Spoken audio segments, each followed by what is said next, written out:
안녕하세요. 자, 지난주에 이어서 용도지역 미지정, 미세분 지역에 대한 행위 제한 여기 진도를 준비하시면 됩니다. 여러분 교재는 249페이지죠. 네. 자, 249페이지 용도지역 미지정, 미세분 지역에서의 행위 제한이 됩니다. 네. 앞을 잠깐 보실까요? 지난주까지 아마 도시공 관리 구획 중에서 용도 지역 편을 이제 진행을 했고요. 오늘 마무리죠. 마무리를 하고 용도 지구 편, 용도 구역 편 그렇게 진도를 준비하겠습니다. 자, 한번 보십시오. 자, 우리 용도 지역은 전국토죠. 네, 우리나라 국토정보 전국토를 대상으로 이제 용도 지역이 지정이 됐습니다. 몇 개가 있죠? 그렇죠. 우리나라 국토를 대상으로 토지에 지정되는 용도지역은 도시군 관리 계획의 결정에 의해서 21개 용도지역이 지정되고 변경 가능하다 그렇게 배웠을 겁니다. 자, 예를 들면은 이제 도시지역이 있습니다. 인구와 산업이 밀집되어서 이미 개발했고 앞으로 개발할 곳을 용도 지정합니다. 도시지역 그렇게 배웠고요. 그 다음에 이제 도시 주변 주거지역, 상업지역, 공업지역, 녹지지역 주변을 둘러싸고 있죠. 앞으로 이제 체계적이고 계획적으로 이제 신도시를 개발되어서 도시지로 편입이 예상되어 있습니다. 뭐죠?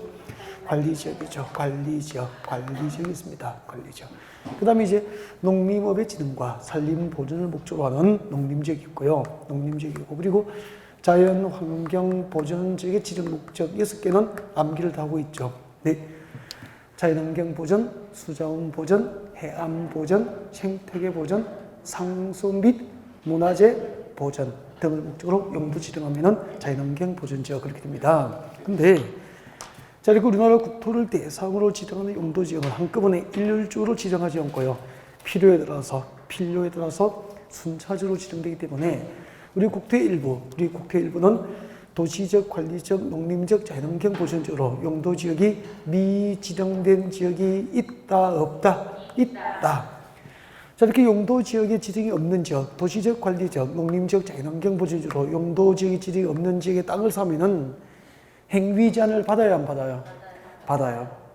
그 중에서 이 지정된 용도 지역 4개 중에서 그 지정 목적에 비춰보아서 건축제한이 가장 까다로운 자연환경 보전지역에 적용해야 될 건축 제한이죠.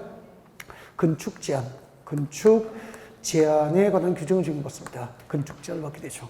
그 다음에 자연환경 보전지역에 허용하는 건폐율과 용적률 규정을 그대로 적용을 받게 됩니다. 네, 이거 설명하는 거예요.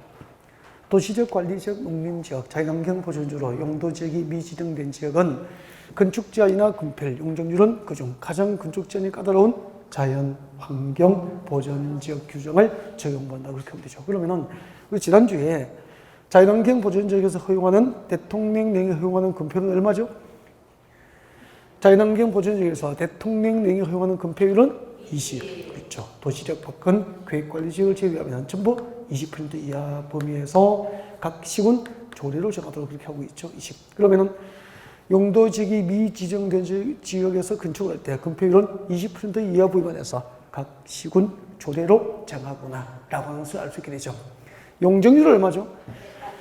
용적률은 80이죠. 그래서 용적률은 80% 이하 범위에서 조례로 정하도록 그렇게 한다. 그렇게 하시면 되죠. 그 다음에 자연환경 보전지역에서 건축이 제한되면은 용도지역이 미지정된 지역에서 건축할 수 없도록 건축 제한을 받게 된다. 그렇게 하시면 되죠. 그 다음에 여기서 물어볼게요. 자, 도시적, 관리적, 농림적, 자연환경 보전지역이 4개의 용도지역 가운데서 대통령령으로 세분되는 게 2개가 있죠. 뭐죠? 대통령령으로 세분되는 게 도시지역과 관리적. 도시지역과 관리지역은 대통령령으로 세분이 됩니다. 네, 예를 들면은 자, 도시지역이 세분됩니다. 도시지역이 세분되면은 이렇게 되죠. 자, 도시지역이 세분되면은 주거지역, 상업지역, 공업지역, 녹지지역 그렇게 되는데요. 녹지지역은 다시 세분됩니다. 세분되어서 3개가 있습니다. 보전 녹지, 생산 녹지, 그리고 자연 녹지 그렇게 되죠. 자, 그때 자, 여기는 도시지역으로 용도지역이 지정된 상태에서 멈춰버린 거죠. 멈춰버리고 아직까지 주상공록으로 미세분된 지역이라는 거죠.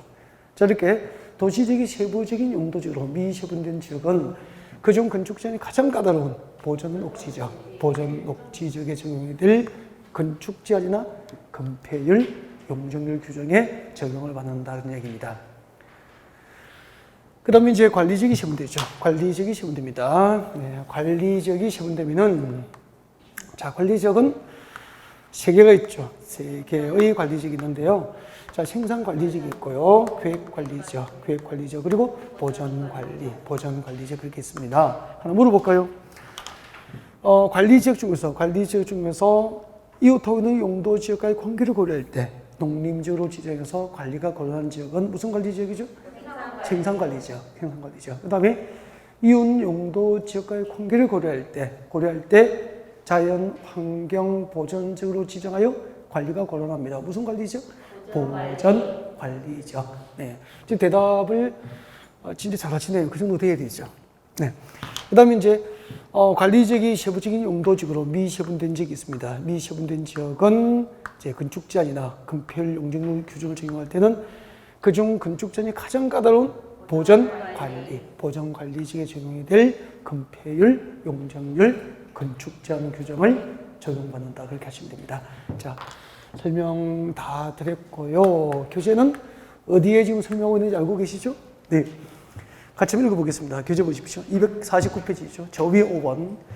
용도지역 미지정, 미세분지역에서의 행비제한 특례 규정이죠. 읽어드릴게요. 자, 도시적, 관리적, 농림적, 자연환경 보존적으로 용도가 지정되지 아니한 지역에 대해서는 자연환경 보존지역에 관한 규정을 적용한다. 됐죠? 그 다음에 2번. 도시지역과 관리지역이 세부 용도지로 지정되지 아니한 경우에는 해당 용도지역이 도시지역이라면 도시지역이 미세분된 지역은 보전녹지지역 규정을 적용하고 관리지역이 미세분된 지역은 보전관리지역 규정을 적용한다. 그렇게 하면 되는 거죠. 오케이. 그 다음에 이제 도시지역에서 적용을 배제하는 규정이 나와 있습니다. 6번이죠. 보겠습니다. 바로 설명드리겠습니다. 이제 이런 교재를 안 읽어드릴게요. 자, 여러분 여기 봐주세요. 여기는 서울이고요. 용도지역이 도시지역입니다. 자, 이렇게 우리 국토 가운데서 도시지역으로 용도지역이 지정된 지역. 자, 이 도시지역으로 용도지역이 지정된 지역에서는 적용을 배제하는 규정이 있죠. 네, 두 개가 있습니다. 같이 읽어요. 지금 하면서. 자, 교재 보시면, 자, 도시지역에서는 도로법상 접도구역이죠. 도로법상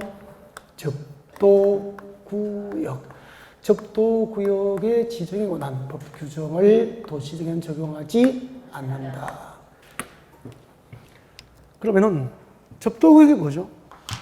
도로와 접하는 부분에 지정된 도로법상 용도구역이에요.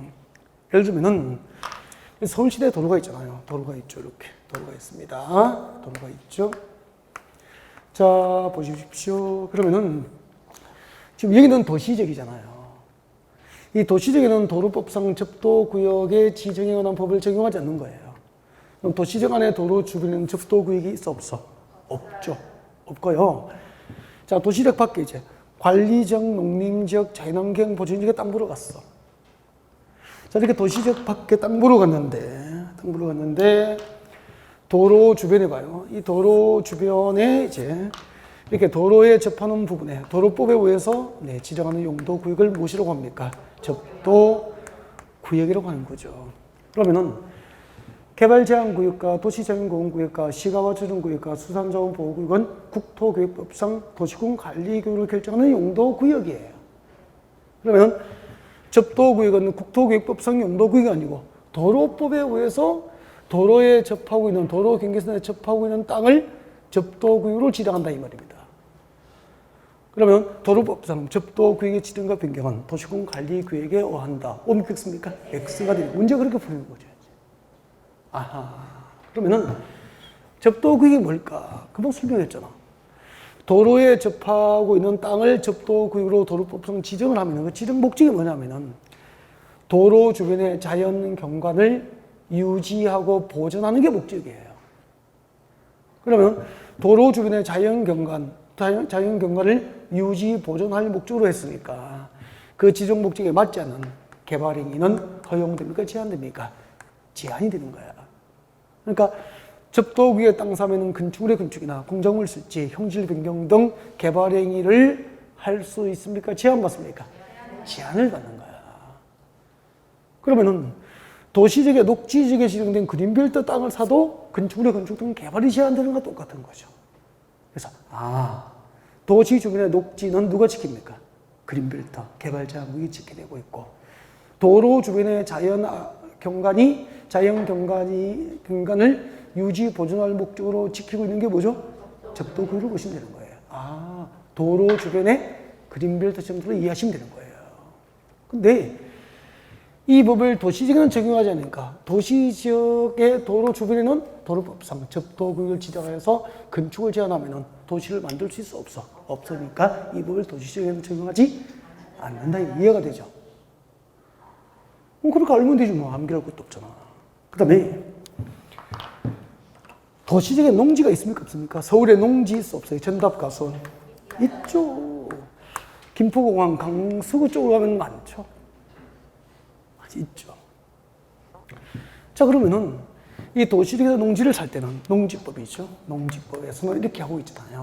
우리 대한민국 농지법에서는 대한민국 농지를 취득할 때는 그 농지를 취득할 수 있는 농업인의 자격이 있는지 증명서를 발급받습니다. 이게 뭐죠? 농지 취득 자격 증명에 관한 규정이죠. 농지 취득 자격 증명을 발급받고 농지를 사도록 하는 게 농지법상 농지 취득 자격 증명에 관한 규정이에요. 이 법을 도시지역에서 농지를 살 때는 이 법을 적용하지 않는다 이 말이에요. 그럼 나중에 여러분의 고객이 평택에 도시지역 안에 농지를 살 때는 농지법상 농지 취득 자격 증명을 발급받을 필요가 없다고 설명해야 되는 거예요. 왜요? 도시지역에 농지를 살 때는 농사를 비농사 지으려고 농지를 삽니까? 아파트 지으려고 합니까? 아파트 짓고 반도체 공장 짓고, 그러면 아파트 짓고 반도체 공장 지을 사람에게 농업인의 자격을 따질 필요가 없잖아. 그래서 도시에서 농지를 살 때는 농지법상 농지 취득 자격 증명 규정을 적용하지 않는다 이 말이에요. 근데 예외가 있어. 녹지지역에 녹지로 묶여 있어. 녹지지역으로 묶여 있는 농지고 도시군 계획시설 사업에 필요하지 않는 농지야. 그러면은 녹지지로 묶여 있고 도시군 계획시설 사업, 공적 개발에 필요하지도 않은 농지니까 농사 지어야 되죠. 농사 지어야 되니까 농업인이 사야 되죠. 그래서 예외적으로 녹지지역 안에 있는 농지로서 도시군 계획 사업에 필요하지 않은 농지는 농지 취득 자격 증명 규정을 예외적으로 적용한다 이 말입니다. 퀴즈 볼까요? 네, 박산의 동그라미 부분입니다. 자, 도시지역에 대해서는 다음 법률 규정을 적용하지 않는다라고 되어 있습니다. 자, 2번에 가시면 돼요, 2번. 자, 농지법상 농지 취득 자격 증명 규정을 도시지역에 적용하지 않는 게 원칙인데 그 뒤에 줄 거예요. 녹지지역 안에 있는 농지로서 도시군 계획시설 사업에 필요하지 않은 농지는 까지 줄 거예요. 농사 지어야 되잖아요. 공장 짓고 녹지를 묶여 있으니까 공장 짓고 아파트 못 짓잖아요. 그래서 이때는 예외적으로 농지 취득 자격 증명 규정을 적용을 한다 이 말이야. 한다. 이 정답 결정했잖아요. 여기까지가 용도지역에서 행위 제한 특례 규정을 공부한 겁니다. 자, 그러면은 잠깐만요. 자, 이제 여기까지 해서 이제 용도지역편을 모두 마무리를 했어요. 마무리했는데, 잠깐 여기 집중해 주실래요? 네, 집중해 주시고. 지금까지 우리는 도시군 관리계획으로 지정과 변경을 결정하는 용도지역편을 지금까지 이제 공부를 한 거죠. 지난주부터 쭉 했죠. 지금부터 교재를 보지 말고 용도지역편에서 무엇을 공부했는지 목차를 말씀해 주세요. 무슨 주제를 공부했죠? 용도지역편에서 말씀해 주세요. 목차 정리하라 그랬죠. 용도지역이 무엇인지 배웠고요. 의의. 그죠? 용도지역의 의의를 배웠고, 용도지역의 종류. 도시지역 안에 16개, 도시지역 밖에 5개. 그렇게 해서 모두 21개의 용도 지역을 배웠습니다. 그 다음에 그 21개의 용도 지역별 지정 목적이 있죠. 용도 지역별 지정 목적. 아까 보니까 대체로 이제 암기를 잘하고 계시는 것 같습니다. 네. 교재 뒤적거리지 말고 앞에 집중. 그 다음에 뭘 배웠어요? 그렇죠. 용도 지역이 지정되면은 용도 지역별로 전부 일정한 목적을 가지고 지정되잖아요. 그리고 그 용도 지역 안에 토지 소유자라고 그 용도 지역별 지정 목적에 맞지 않은 개발행위를 제한한다. 이게 용도 지역을 지정하는 목적이라고 그랬죠. 용도에 맞지 않은 건축행위, 공작물 설치, 형질 변경을 못하도록 제한합니다. 그 다음에 뭘 제한하죠? 용도에 맞는 건축을 하더라도 건축 면적을 마음대로 결정을 못하잖아요. 뭐죠? 건폐율. 높이를 마음대로 결정 못하게 규제를 하잖아요. 뭐죠? 용적률. 그래서 결국은 도시군 관리구역으로 용도 지역의 지정과 변경을 결정하는 목적은 이 세 가지죠. 이렇게 토지의 기능과 토지 특성에 따라서 땅의 종류를 용도별로 구분해서 정하고 그 용도 지역 안의 토지 소유자라고 용도에 맞지 않은 개발행위, 건축행위를 제한하거나 건폐율과 용적률 규제를 가할 목적으로 그렇게 함으로써 공공복리정진에 이바지하고 토지용의 합리화, 국토보존 등 공공목적을 달성하기 위해서 용도지역제도가 도입됐다 이 말입니다. 적어도 이제 이렇게 쭉 한번 공부하고 나면은 이제 이렇게 목차를 한번 쭉 정리해 보는 것도 상당히 이제 체계적으로 이해하는데 좋죠. 이게 공법 체계도가 되는 거예요. 체계도. 선생이 그려둔 체계도를 보고 외우는 게 아니고 만들어가는 거죠, 수업 시간에. 그 다음 또 한번 봐요. 그 다음에 자, 이제 도시군 관리 계획 중 용도 지역 편을 했고, 우리가 이제 오늘 첫 시간에는 용도 지역 안에서의 건축 제한의 특례 규정을 배운 거예요. 특례를 배운 거죠. 용도 지역이 지정되면은 용도 지역 안에서의 행위 제한, 건축 제한은 대통령 명령으로 하는 게 원칙이잖아요. 예외적으로 개별 법률로 건축 제한을 하는 경우도 있죠. 예를 들면은 용도 지역 안에 농공단지는 상계법, 농림지역 안에 농업진흥청은 농지법, 농림지역 중 보존산지는 산지관리법, 농림지역 중 초지는 초지법. 그리고 이제 특례를 지금 한 거예요. 용도 지역에 지정이 없어. 땅 샀는데 도시적 관리적 농림적 자연환경 보존지로 용도 지역이 미지정된 지역의 행위 제한, 건축 제한은 자연환경 보존지역 규정을 적용한다.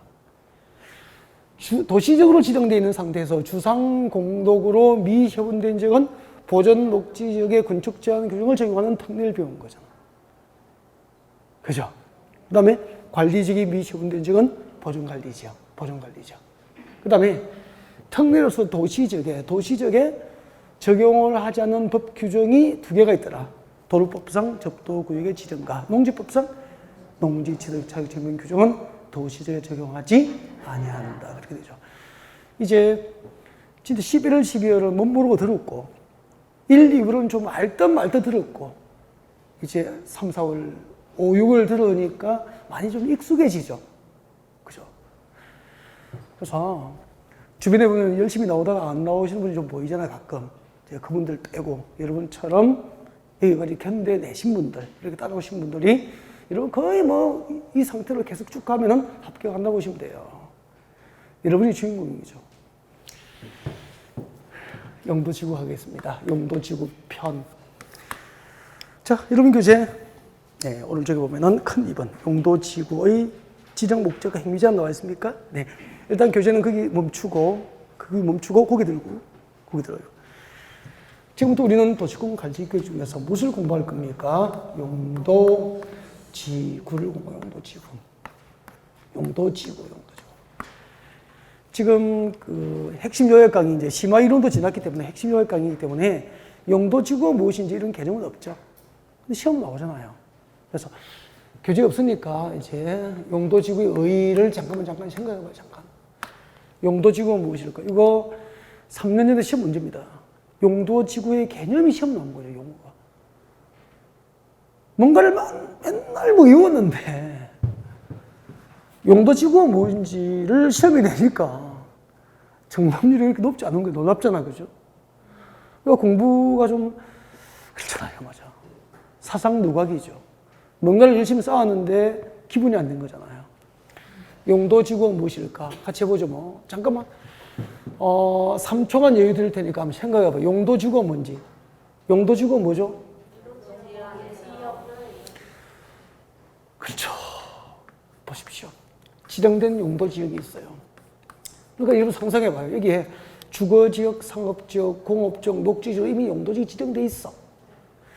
그 지정된 용도지역 안에 건축 제한을 더욱더 강화 내지 완화 적용할 목적으로 도시군관리계획으로 결정 고시된 지역, 즉 이미 지정된 용도지역 안에서 건축 제한을 더욱더 강화 내지 완화 적용할 목적으로 그 용도지역 위에 부가적으로 용도지구를 도시군관리구로 용도지구 지정을 결정 고시를 하게 되는 거예요.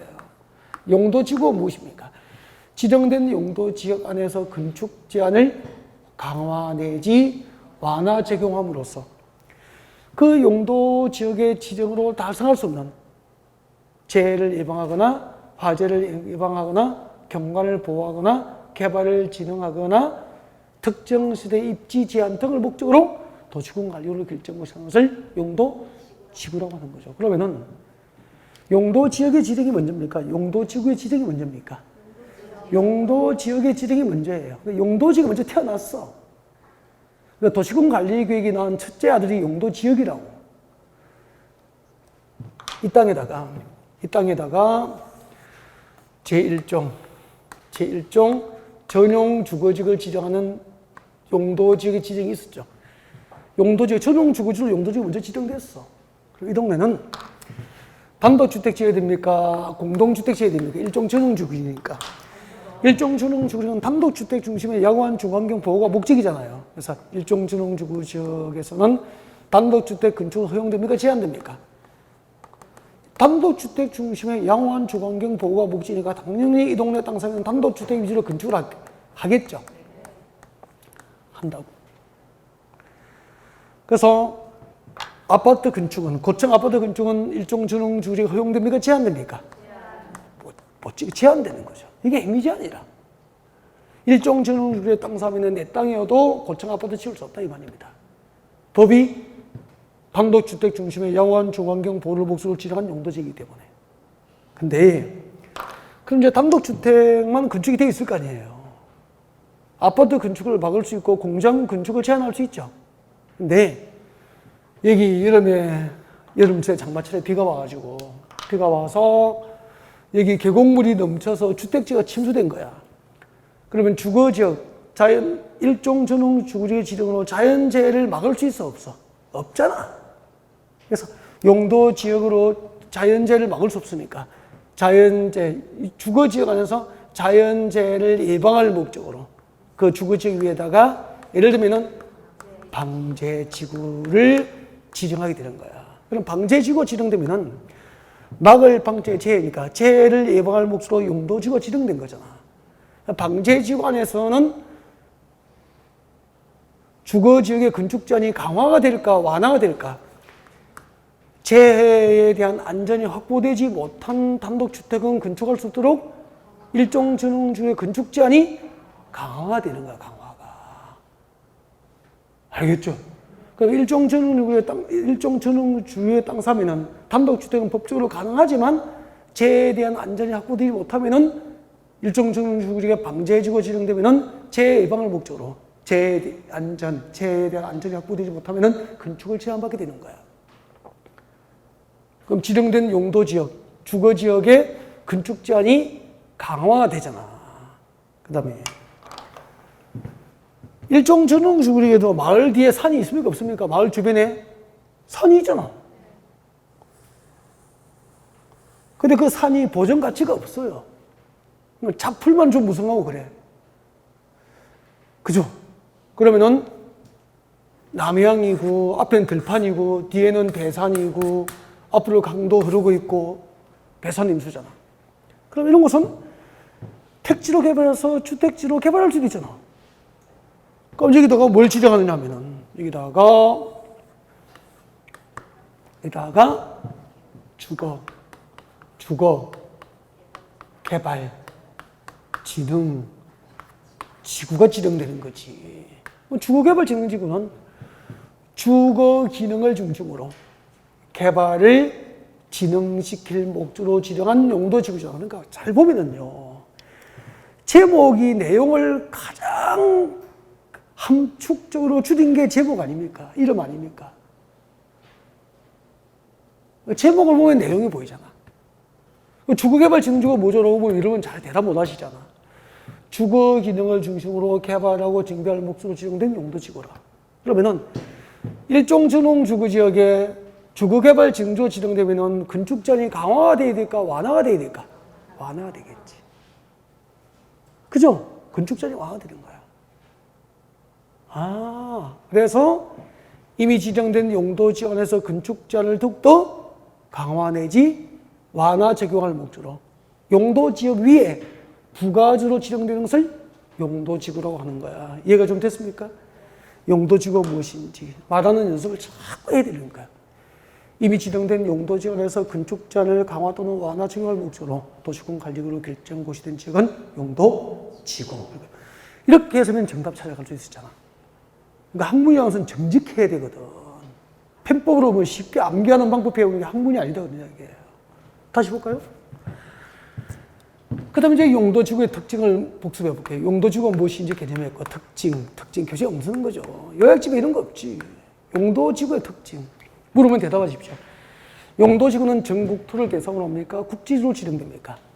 용도지구는 전국토를 대상으로 하지 않고 국지적으로 지정됩니다. 국지적으로 지정됩니다. 그러면은 용도지구는 토지의 기능과 특성에 따라서 전국토를 대상으로 지정한다. O 믿겠습니까? X. 그럼 이런 것은 봐요. 용도지구의 특징은 교재에 없잖아. 그럼 나는 5월달에 처음 왔다. 3월달에 왔다.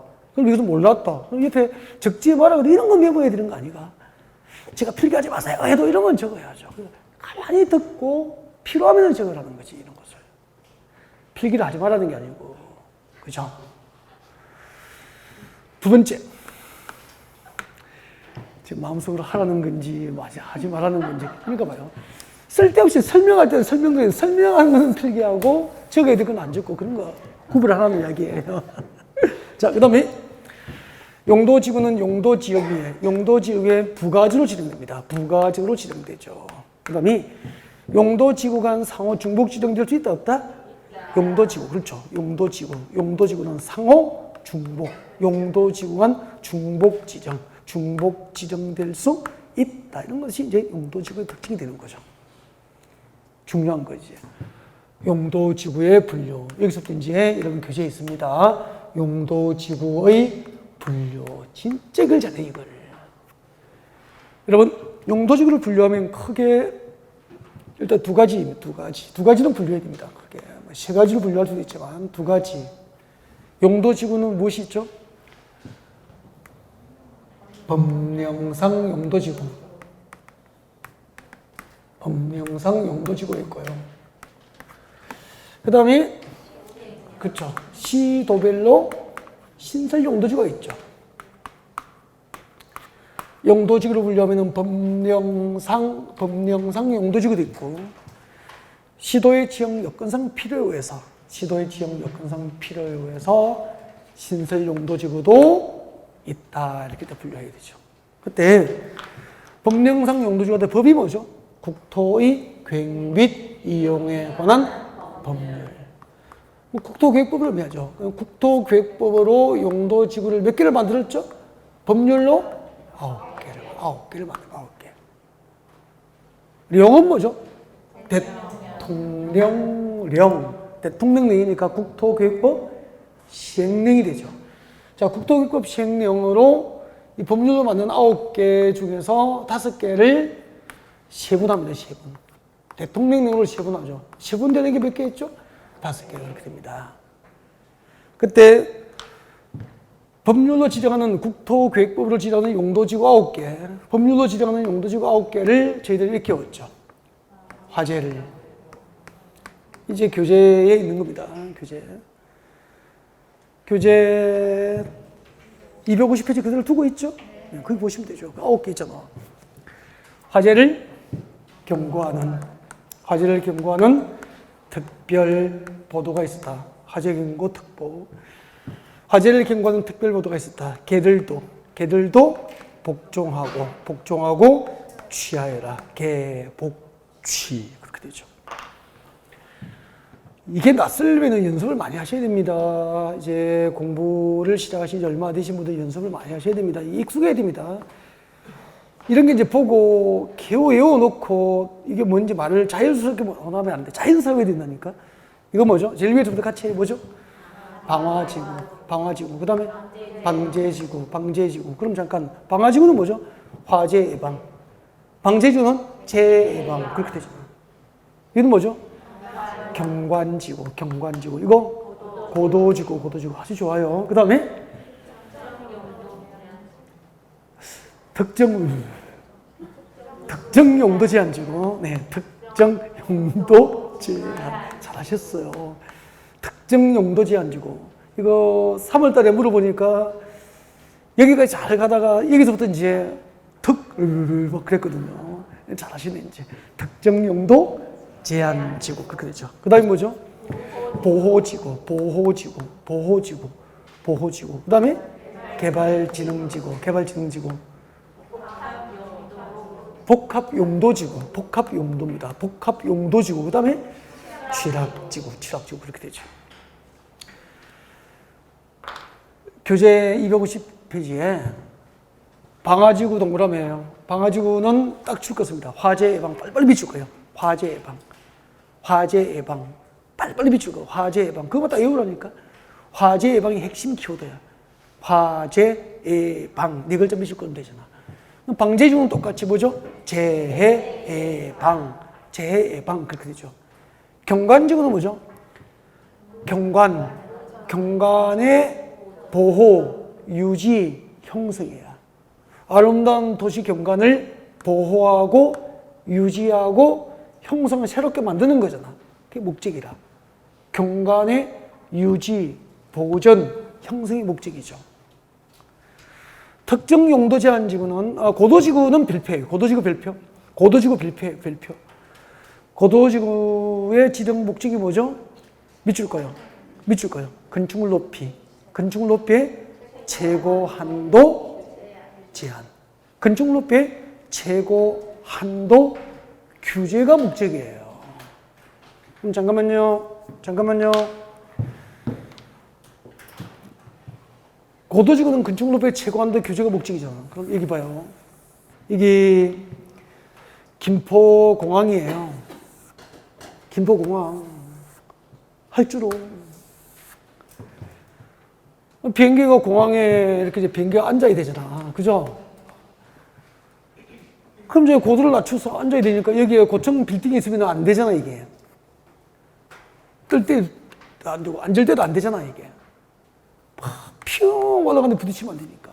그래서 건축물 높이 최고 한도를 규제를 해야 되겠죠. 그래서 김포공항 주변 지역은 고도지구로 묶어버리는 거예요. 고도지구 지정되는 거예요.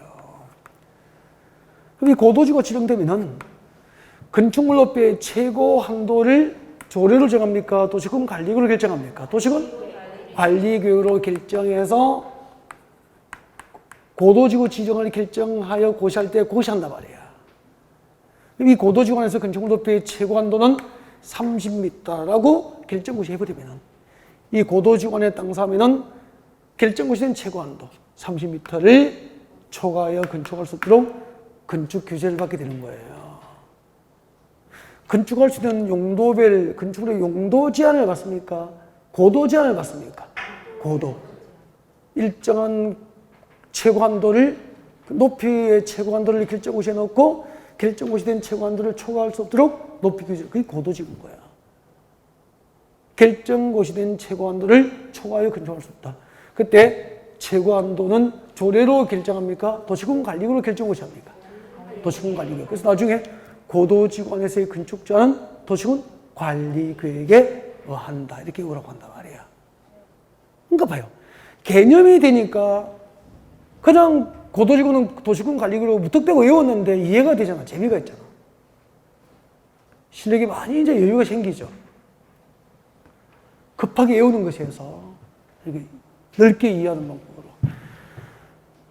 특정 용도 제한지구, 청소년 유해시설 등 특정 시대 입지를 제한합니다. 그게 특정 용도 제한지구죠. 보호지구, 생태계, 중요시설, 문화재 등 보호를 목적으로 지정합니다. 개발 진흥을 목적으로 지정합니다. 복합용도지구 별표예요. 복합용도지구 별표예요. 제가 다 알죠. 복합용도지구 뭐죠? 물어보면 거의 대답을 잘 못해요. 그죠? 복합용도지구가 뭐죠라고 물으면 대답을 잘 못해. 복합용도지구. 복합용도지구는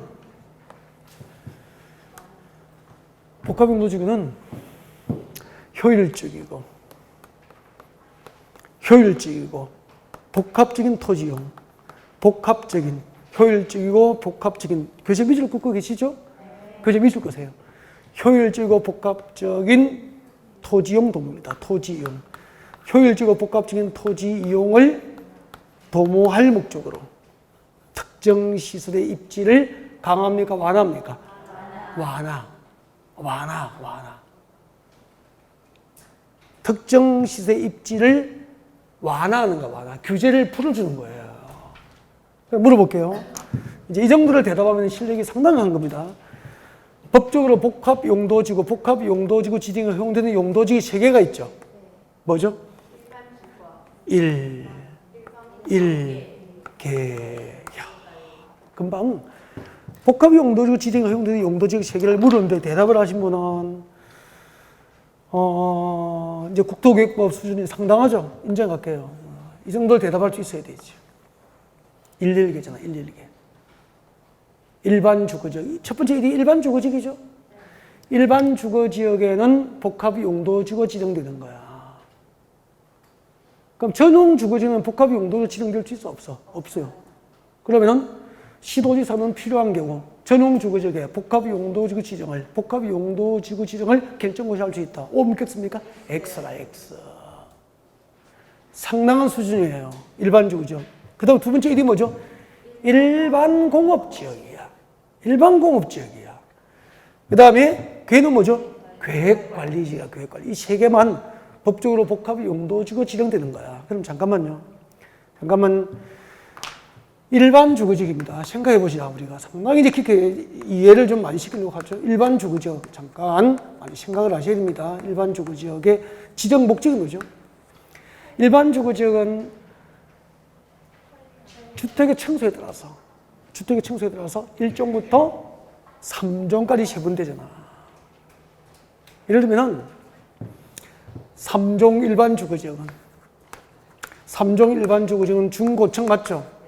중고층. 그럼 잠깐 이게 3종 일반 주거지역 지정되면 중고층 아파트 위주로 건축이 되겠죠? 중고층 아파트 단지 위주로 개발되는 거야. 이게 3종 일반 주거지역이야. 근데 3종 일반 주거지역 안에 복합용도지구 지정할 수 있어, 없어요? 있잖아요. 복합용도지구 지정되면은 3종 일반 주거지역의 입지 제한을 완화를 해주는 거, 완화. 그러니까 중고층 아파트만 지어야 되는 동네인데 거기에 일부 숙박시설이 들어가는 숙박시설이. 일부 문화시설이 들어갈 수 있는 거야. 일부 위락시설이 들어갈 수도 있는 거예요. 그러면은 주거 기능만 합니까? 다른 기능도 합니까? 다른 기능도 하잖아요. 그래서 토지 위에 하나의 토지를 하나의 목적으로 사용합니까? 목적이 늘어납니까? 토지의 이용 목적이 늘어나잖아. 그래서 효율적이고 복합적인 토지용 도구라고 표현한 거야. 이렇게 법이 추상적으로 표현한 것을 현장을 통해서 구체적으로 이해하는 게 이제 복합용도지구를 완전 알았잖아. 그러면은 일반 공업지는 환경을 저해하지 않는, 공해를 배출하지 않는 공장만 짓는 것이 일반 공업지역인데 일반 공업지역에 복합용도지구가 지정되면은 숙박시설 지을 수 있죠. 맞죠? 연립주택을 지을 수도 있겠죠. 업무시설, 오피스를 지을 수도 있겠죠. 그럼 일반 공업지역의 땅값이 오릅니까? 떨어집니까? 오르죠. 그러면은 한번 보세요. 참 이 공법이라는 게 그러면 일반 수도권 일반 공업지역에 복합 용도지구를 지정하기 위한 도시군 관리계획이 위반되면 중요한 고급 정보 맞죠? 부동산 값이 오를 거 아니에요. 100% 오르겠죠. 제도적으로 개발이 보장되니까. 이런 것을 찾는 게임. 내 고객을 이런 곳에 땅 사게 만들어줄 수 있는 능력. 기가 찬 부동산 영업 아니에요. 막 돈 버는 소리가 들리지 마. 이 복합 용도지구입니다. 상당히 옆으로 좀 벌려드리니까 좋죠. 이런 수업 들으려고 오유를 듣는 거죠. 네. 그 다음에 취락지구. 녹간 농자 안에서 혹은 개발제한구역 안에서 취락 정비를 목적으로 합니다. 취락지구도 별표하셔야 될 것 같고요. 이 중에서 이렇게 대통령령으로 법률로 9개 용도지구를 만들었는데 이 중에서 대통령령으로 체분되는 게 몇 개가 있죠? 5개. 근데 대통령령으로 체분되는 거 5개를 어떻게 외웠죠?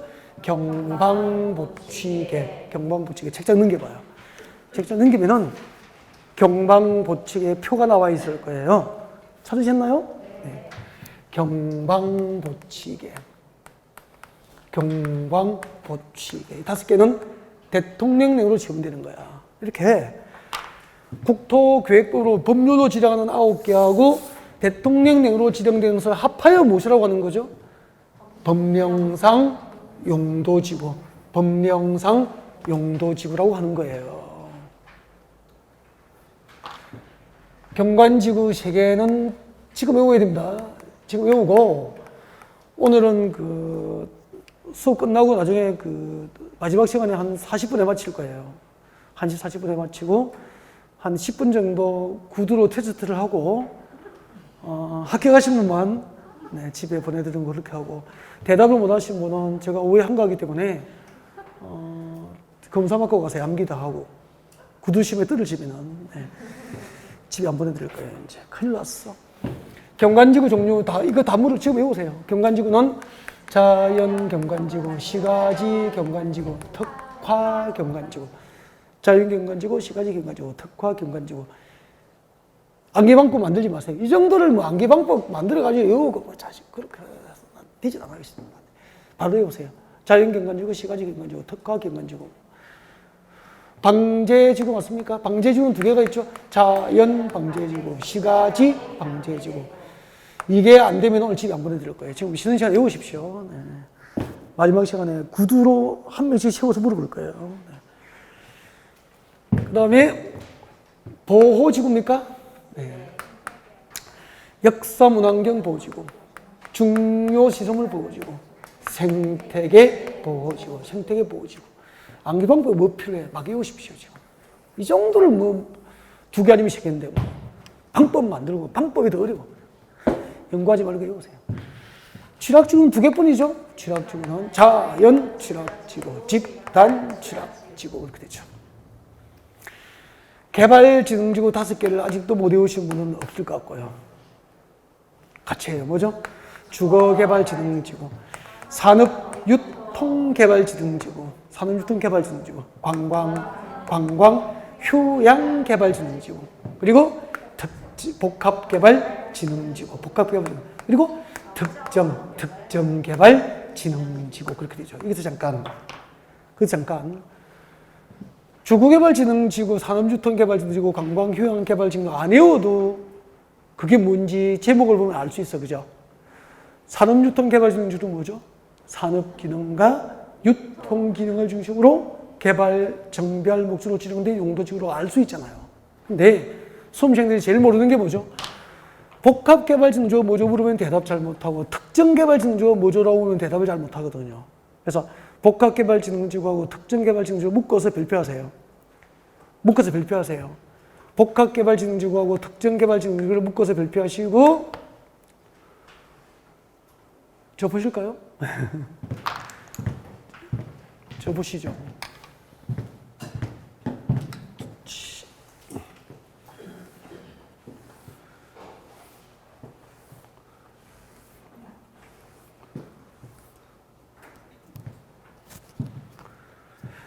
개발진흥지구, 개발진흥지구의 종류 불러주세요.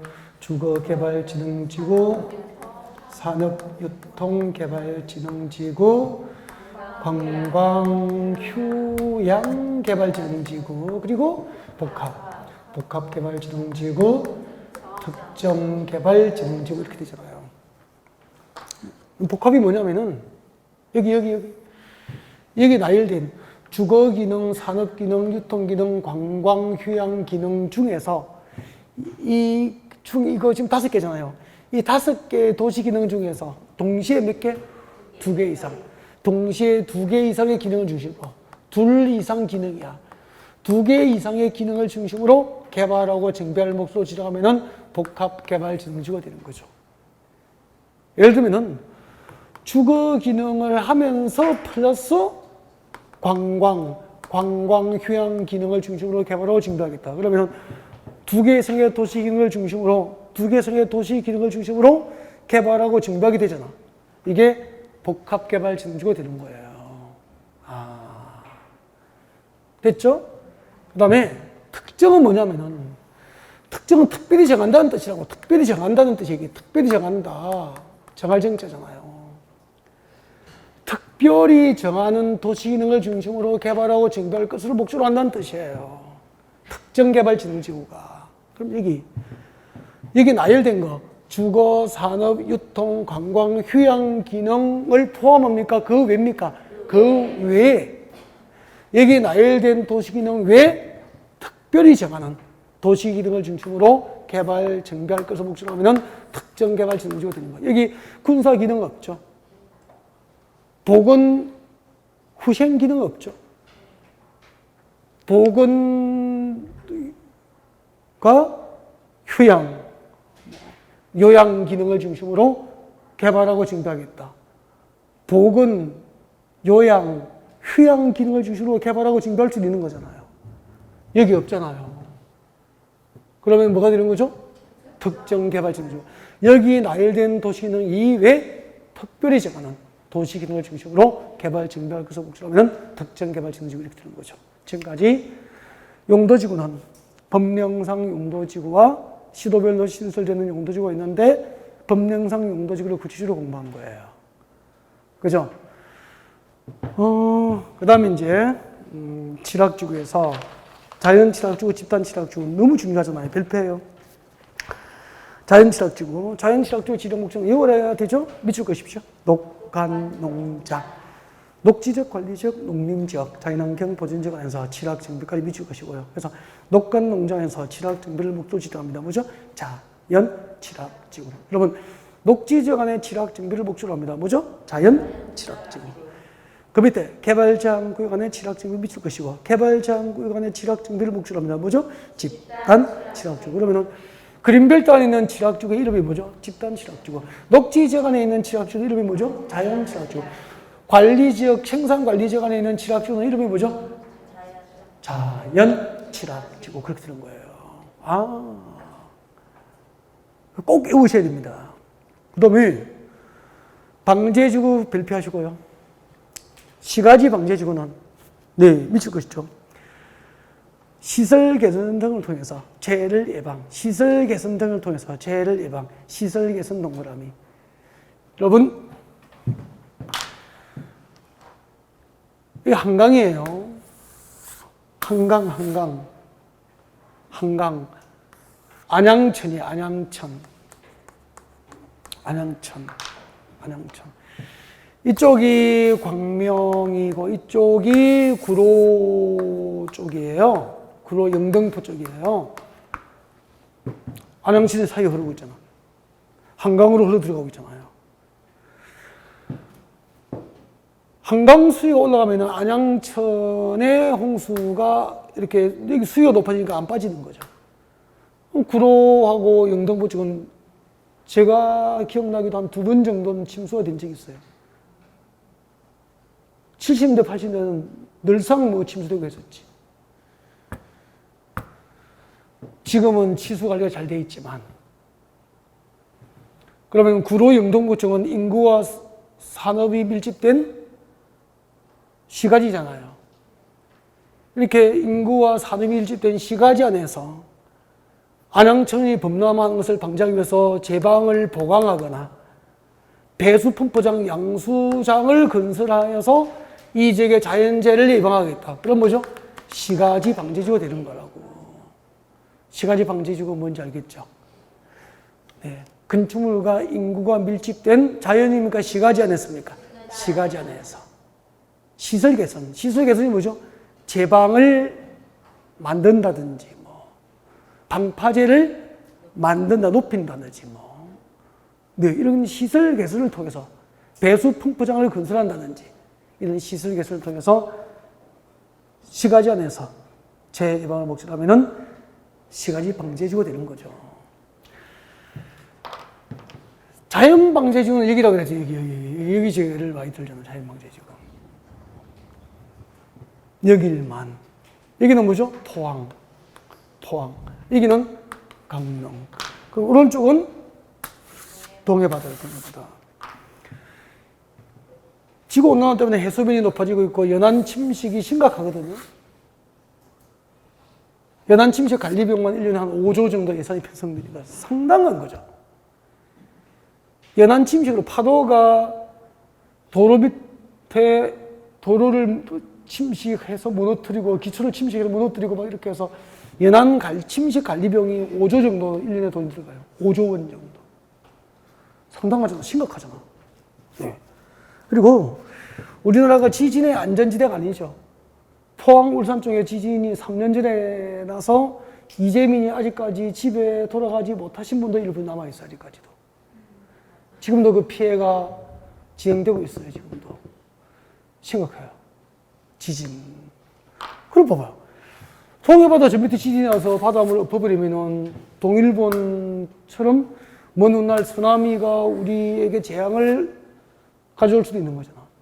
그럼 연안 침식이 진행 중인 곳, 해안가, 이런 곳은 건축을, 여기 신도시를 만들어야 됩니까? 건축을 제한해야 됩니까? 건축을 제한해서 자연재해 예방이 필요합니다. 이게 뭐죠? 자연 방제지구가 되는 거야. 그래서 자연 방제지구는 시설 개선입니까? 급경사지, 해안가, 연안 침식이 진행 중인 곳에 시설을 개선합니까? 건축을 제한합니까? 건축 제한이 핵심이야. 건축 제한 동그라미 해야 되는 거야. 건축 제한 등을 통해서 재해 예방을 목적으로 하면은 자연 방제지구가 되는 거죠.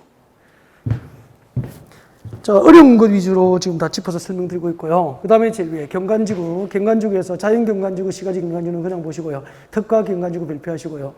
제가 읽어드리면 미칠 것 없죠. 읽어드리면 미칠 것 없죠. 문화적 보존 가치가 큰 지역입니까? 건축물입니까? 건축물 동물. 그 지역 쓰면 틀려요.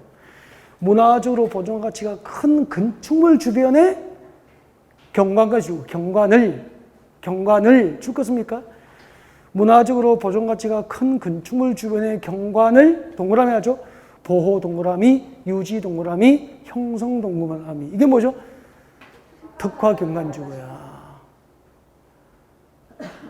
문화적으로 보존 가치가 큰 건축물 주변의 경관을, 아름다운 경관을 보호, 유지, 형성할 목적으로 지정하면은 특화 경관지구입니다. 이거하고 보호지구에서 역사문화환경 보호지구 동그라미예요. 역사문화환경 보호지구의 지정 목적은 제가 읽어드리는 부분을 자각해 미칠 것입니다. 역사문화적으로 보존 가치가 큰 시설 동그라미, 지역 동그라미. 역사문화적으로 보존 가치가 큰 시설이나 지역을 동그라미 하죠. 보호, 보존 할 목적으로 지정합니다. 뭐죠? 역사문화환경 보호지구. 그러면 특화 경관지구와 역사문화환경 보호지구의 지정 목적이 매우 다릅니까? 매우 유사합니까? 매우 유사하니까 얼마나 시험에 나오면 혼동하겠어. 못 찾죠. 두 개 딱 묶어서 비교 암기. 출제 가능한 거 어려운 것은 다 설명 다 드렸잖아요. 지금까지 용도지구 분류였고요. 조금 휴식 후에 이제 오른쪽에 용도지구에서 행위제한, 건축제한 진도를 준비하겠습니다. 네.